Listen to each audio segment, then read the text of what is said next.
नमस्कार दोस्तों, कैसे हो? आयु बहुत अच्छे होंगे। आज हम इस वीडियो में बात करेंगे केंद्रीय विद्यालय संगठन की जो रिक्रूटमेंट है उसके बारे में। तो दोस्तों आज इस वीडियो में हम दो तीन बातों पर चर्चा करेंगे। पहली बात तो हम बात करेंगे कि जो केवीएस ने जो ग्रीवेंसेज डाली थी लोगों ने कि भाई सीटेट वालों को चांस मिलना चाहिए कि नहीं मिलना चाहिए। उसके बाद हम बात करेंगे कि जो एज रिलैक्सेशन वाला मामला था उस पर बात करेंगे। तीसरी हम बात करेंगे एग्ज़ाम डेट से रिलेटेड, है ना, कि एग्ज़ाम कब तक पॉसिबल हो सकती है। तो सबसे पहले तो केवीएस ने जो ग्रीवेंस डाली थी लोगों ने ईमेल के द्वारा या और भी माध्यम से, तो उसका जवाब आरटी में दिया गया, आपने देख लिए होंगे वीडियो। लेकिन एक बात तो चलो केवी की मान लेते हैं कि चलो सीटेट के तो बहुत ज़्यादा संख्या में कैंडिडेट हैं, इनको एग्ज़ाम कराने में भी दिक्कत आएगी, है ना। दूसरा, जो एज रिलैक्सेशन वाला मामला है उन्होंने सीधा डाल दिया कि भाई गवर्नमेंट ऑफ इंडिया है ना, उन्होंने ऐसा कोई प्रावधान नहीं किया कि हम एज रिलैक्सेशन दे रहे हैं, तो हम कैसे दे सकते हैं, क्योंकि हम तो गवर्नमेंट ऑफ इंडिया के अधीन काम कर रहे हैं, ठीक है।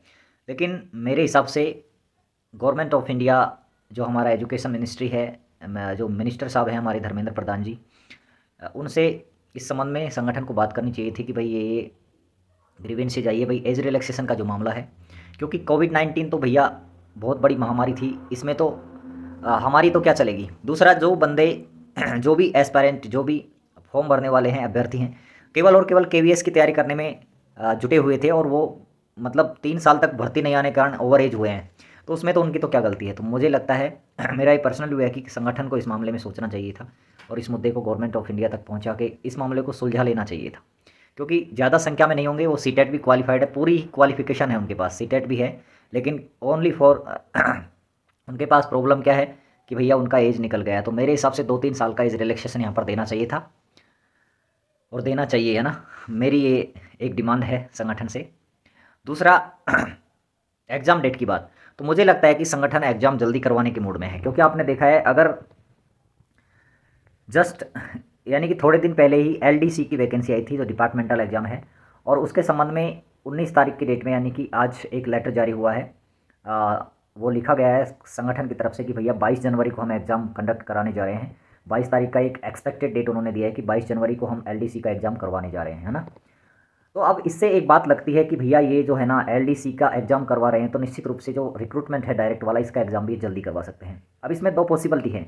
एक तो है कि बोर्ड एग्जामिनेशन जो शुरू होने वाली है सीबीएसई की, इससे पहले एग्ज़ाम हो जाए।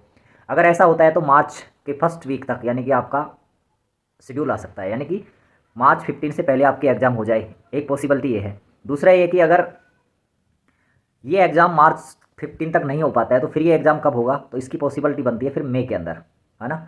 मई के 15, यानी कि मई 15 तक इसका चांस बनता है फिर। तो मुझे लगता है कि आप तो इसको 15 मार्च तक मानकर चलिए कि भैया एग्ज़ाम जल्दी हो जाएगा। तो आपकी जो भी एज डेडिकेटेड कैंडिडेट हैं, केवल और केवल सिर्फ केवीएस में ही वो टीचर बनना चाहते हैं, उनको भयंकर रूप से अपनी तैयारी पर जोर देना चाहिए। और दूसरा, हमारा भी विंटर ब्रेक शुरू हो रहा है केवीएस के अंदर, तो 21 दिसंबर से ये चलेगा 9 जनवरी तक।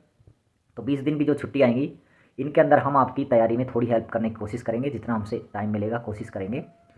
तो जो भी इच्छुक अभ्यर्थी वास्तव में ही तैयारी करना चाहते हैं, ज़ोर शोर से जुट जाइए। वैसे तो आपको पता है जहाँ पर वैकेंसी है वो लोग लगातार जुटे हुए हैं तैयारी में ना, लेकिन आप ये सब्जेक्ट के साथ साथ टीजीटी पीजीटी में जो सब्जेक्ट है आपका, या पीआरटी में भी जो आपका सब्जेक्ट है, और वैकेंसी में जो आपका सब्जेक्ट है मेन, उस पर तो फोकस करना है। लेकिन ये मत भूल जाना कि जो ये 5-5, 10-10 नंबर मिलकर जो ये 70-80 नंबर तक जो जा रहा है इस बार, इसको मत अवॉइड करना, क्योंकि ये इंपॉर्टेंट रोल अदा करेंगे।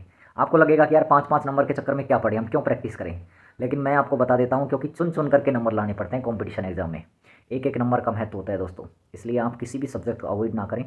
हो सकता है आप पढ़ें, अगर बिल्कुल भी समझ नहीं आ रहा है तो उसके स्थान पर आप दूसरे किसी टॉपिक को स्ट्रॉन्ग करना पड़ेगा आपको, है ना। यानी कि उस एक में तो 100% होंगे, तभी आप दूसरे को 50% पे छोड़ेंगे या बिल्कुल शून्य पर छोड़ सकते हैं। पूर्णतः उसको नकार नहीं सकते, नहीं तो फिर आपको दिक्कत आ सकती है। तो चलो मिलते हैं